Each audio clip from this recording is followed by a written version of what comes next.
Em destaque, a previsão do tempo para todo o Brasil. A semana vai começando com contraste de temperaturas e a expectativa de chuva volumosa. Camila Yunes, aqui nos nossos estúdios, quais áreas devem ser mais afetadas? Boa noite para você, bem-vinda.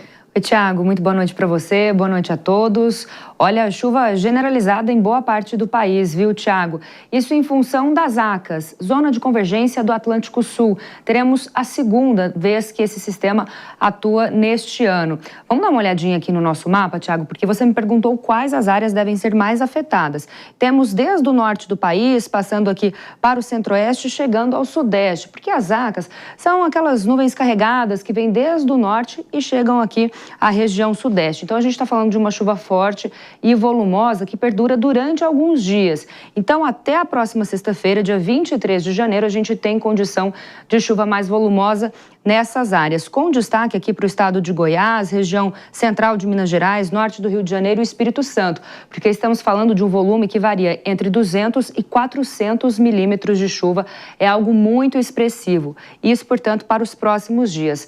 Vamos dar uma olhadinha no nosso próximo mapa, porque a gente está falando desse cenário para a semana, mas para amanhã, olha só, praticamente todo o território brasileiro terá a possibilidade de pancadas de chuva, em alguns locais de forma mais moderada, em outros locais de forma mais intensa. Aqui na região nordeste do país, a gente tem não só as ACAS, a Zona de Convergência do Atlântico Sul, mas também a ZECIT, que influencia aqui no litoral norte da região, também em áreas do norte do país. Então tem bastante chuva espalhada aqui pelo nosso país. Exceção é a região sul. Existe possibilidade de alguma chuvinha aqui em áreas do litoral do Paraná, do norte de Santa Catarina, mas o tempo firme vai predominar. E tem um destaque, é a temperatura. A gente passou aqui por uma frente fria que trouxe essa queda nas temperaturas. Atrás dela veio uma massa de ar polar e derrubou as temperaturas. Existe condição para geada na Serra Catarinense, temperatura abaixo de 5 graus. Isso não é comum para essa época do ano. Isso, então, a gente tem essa perspectiva para a região sul. Agora, falando do sudeste, especialmente aqui do estado de São Paulo, choveu bastante nos últimos dias. A gente tem algumas imagens das chuvas nesses últimos tempos, especialmente no interior do estado de São Paulo, carros sendo levados pelas enxurradas, não só aqui na capital paulista, como a gente viu na última semana, mas também no interior, região de Barra Bonita, região de Jaú, chuva muito volumosa que causa transtornos aqui no estado de São Paulo. No litoral também choveu bastante. No dia de hoje, região de Santos, foram 85 milímetros registrados, em Peruíbe 187 milímetros, isso nas últimas 24 horas. A média para o mês são cerca de 260 e 300 milímetros. Então é um volume de chuva muito expressivo. Tem alerta da Defesa Civil do Estado de São Paulo para essa chuva no litoral e tem alerta também de ressaca marítima, com ondas que podem chegar a 2 metros de altura.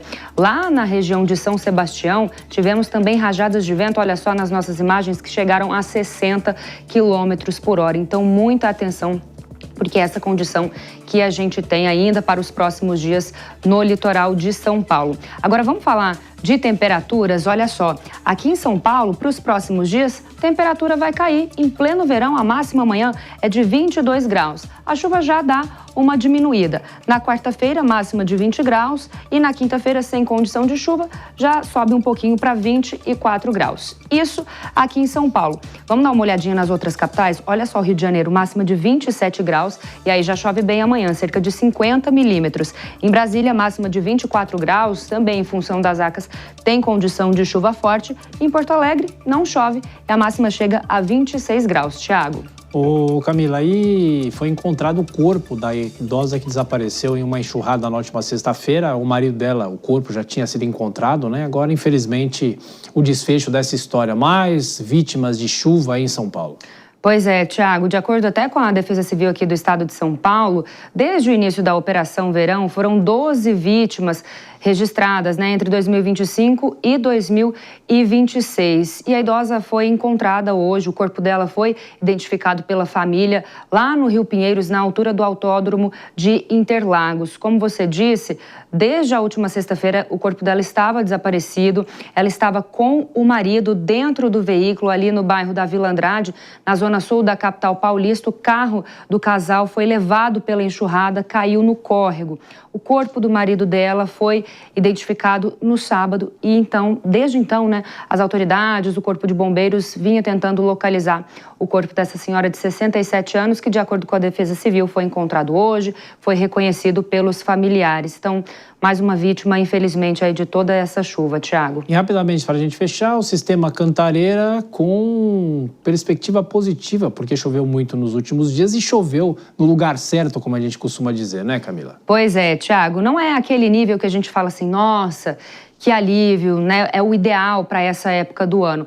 Mas choveu e pelo menos não caiu, Thiago? Como a gente vem mostrando aqui, desde a última quinta-feira, vem subindo cerca de 0,1%, 0,3%. Isso já dá uma ajuda. Operava ali abaixo de 20% e agora a gente já tem 20,5% da capacidade no Cantareira. A gente torce para que chova mais, Sem dúvida. Camila Yunis com a previsão do tempo, todos os detalhes. Bom descanso para você. Até amanhã. Até, Thiago. Boa noite.